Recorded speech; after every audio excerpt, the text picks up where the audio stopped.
Hi viewers, welcome to బుల్లి Chowdary vlogs. అందరికీ శ్రీరామనవమి శుభాకాంక్షలు. ఈరోజు శ్రీరామనవమి సందర్భంగా మా బాబుకి శ్రీరామస్వామి వారి అవతారం వేసి అలాగే ఫోటోషూట్ కూడా ప్లాన్ చేశాం. ఫోటోషూట్ ఎలా చేశాం అన్నదే ఈ మా వీడియో. ఈ వీడియో మీకు నచ్చినట్లయితే ప్లీజ్ లైక్ చేయండి, షేర్ చేయండి అండ్ సబ్స్క్రైబ్ చేయండి. ఫస్ట్ అయితే థీమ్కి కావాల్సిన ఐటమ్స్ని రెడీ చేసుకుందాం. ముందుగా 2 థర్మోకోల్ బ్లాక్స్ని తీసుకొని వాటికి రెడ్ కలర్ పెయింట్ని వేశాను. ఇప్పుడు ఎల్లో కలర్ పెయింట్ అండ్ బ్రష్ని తీసుకొని వాటి మీద శ్రీరామ అని రాశాను. నాకు ఆర్ట్ వర్క్ అంటే చాలా ఇష్టం. అందుకే నేను నాకు కావాల్సినవన్నీ నా చేతుల మీదుగానే డిజైన్ చేసుకుంటాను. మన పిల్లలకి కావాల్సినవి మన చేతుల మీదుగా చేసుకుంటుంటే ఎంత సంతోషంగా ఉంటుందో కదా. నాకైతే చాలా ఆనందంగా ఉంది ఇవి చేస్తుంటే. ఇప్పుడు తమలపాకులను కూడా తీసుకుని ఆ తమలపాకుల మీద కూడా శ్రీరామ అని ఎల్లో కలర్ పెయింట్ ఉపయోగించి రాశాను. ఇప్పుడు వీటిని డ్రై అవ్వనిద్దాం. ఈ లోపల మనం శ్రీరాముని పాదుకలు తయారు చేసుకుందాము. అందుకోసం అని నేను ఎల్లో క్రాఫ్ట్ పేపర్ని తీసుకొని శ్రీరాములు వారి పాదుకలను తయారు చేసుకున్నాను. ఈ మధ్యలో మా జియాన్ష్ వచ్చి వాటిని స్పాయిల్ చేయడానికి చూస్తున్నాడు. ఈ వీడియో మీకు నచ్చినట్లయితే ప్లీజ్ లైక్ చేయండి. ఒక స్లేట్ తీసుకొని అందులో చాక్ పీస్తో శ్రీరామనవమి అని రాశాను. ఇప్పుడు ఆ థీమ్కి కావాల్సిన మామిడాకులను, బంతిపూలను, చామంతి పూలను కూడా తెప్పించాను.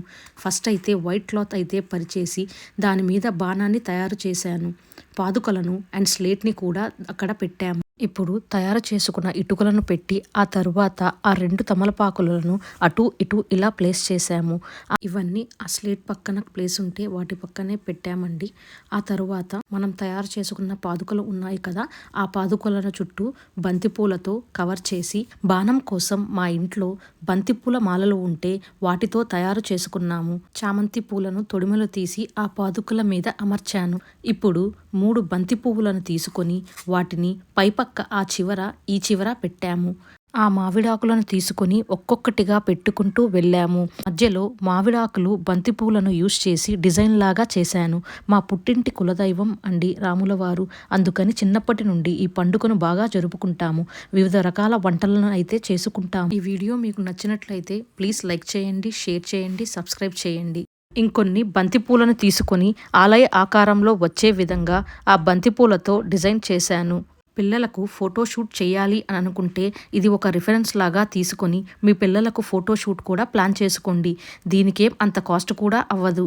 ఈ వీడియోకి సంబంధించి బిహైండ్ ద సీన్స్ ఉండే ఒక షార్ట్ కూడా పెట్టానండి. కావాలంటే అది కూడా ఒకసారి వెళ్ళి చూడండి. ఇప్పుడు మన ఆలయ ఆకారం అయితే రెడీ అయిపోయింది. మన థీమ్ అయితే రెడీ చేసేసాము. ఇక మా బాబుని ఒక్కటే రెడీ చేయాలి. మా బాబు నిద్రపోతూ ఉన్నాడండి. ఆ టైంలో అయితేనే బొట్టు పెట్టగలను అని చెప్పి తను నిద్రపోతున్న సమయం చూసే మేము బొట్టు పెడదామని అనుకున్నాము. చిన్నపిల్లాడు కదా, సో నామాలు పెట్టడం అనేది చాలా పెద్ద టాస్కే. బొట్టు పెట్టేటప్పుడు నాకైతే చాలా భయం వేసిందండి. ఎందుకంటే తను కదులుతూ ఉన్నాడు. సో బొట్టు పెట్టేటప్పుడు కదిలితే మళ్ళీ అది స్పాయిల్ అయిపోతుంది. ప్లస్ అది కాకుండా మా బాబు కూడా ఆ బొట్టుని కొంచెం స్పాయిల్ అయితే చేసేసాడు. సో దాన్ని మళ్ళీ అడ్జస్ట్ చేయడానికి నాకు కొంచెం టైం అయితే పట్టింది. ఇంకా కాళ్ళకి పారానికి కూడా పెట్టేశాను. ఒకసారి మన థీమ్ ఎలా ఉందో అని చెప్పి చూపిస్తున్నాను. ఒకసారి అయితే చూసేయండి. మా బాబుని రెడీ చేయడానికి ఇక మేము కాస్ట్యూమ్స్ అండ్ ఆర్నమెంట్స్ని కూడా తీసుకున్నాము.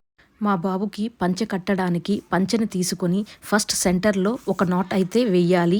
ఆ తరువాత ఒక సైడ్ క్లాత్ని తీసుకొని శారీకి ప్లీట్స్ పెట్టినట్లుగా చేసి అందులో దోపాలి. నాకు పంచె కట్టడం అనేది అంతగా సరిగ్గా అయితే రాదండి, బట్ ఏదో ట్రై చేశాను. సెకండ్ సైడ్ క్లాత్ ఉంది కదా, అది తీసుకుని ఇలా చూపిస్తున్న విధంగా లాగి వెనకాలకైతే దోపాలి. ఇప్పుడు కండువను తీసుకొని భుజం మీద అయితే వేసేసాను. అండ్ ఆర్నమెంట్స్ కూడా అన్నీ పెట్టేశాను. ఇప్పుడు హెయిర్ని కొంబుతో నీట్గా అయితే సెట్ చేసేసాము.